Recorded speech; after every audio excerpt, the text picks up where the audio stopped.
All right, we're gonna be installing a Rev-A-Shelf pull-out trash can system. It's very simple. You install it in, and slide it in and out. We're gonna put it together, show you how to install it.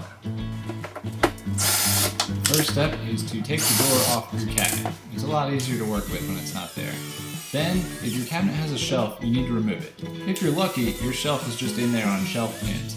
If you're unlucky, like me, you're gonna have to actually cut out the shelf. Not that hard, just cut the pieces off and pop it out.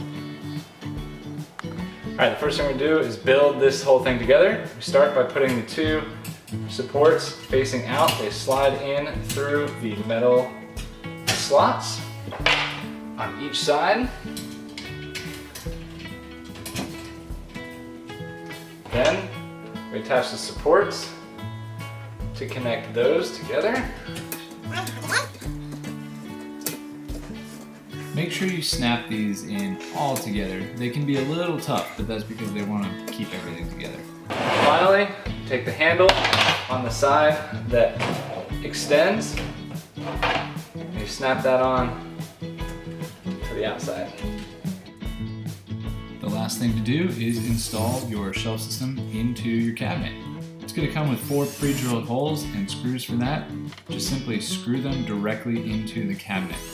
Should hold pretty easily. It's a little tough to get to the back ones, but just make it work. Test to make sure your Rev-A-Shelf system slides freely and smoothly, then pop in the 2 trash cans that it comes with.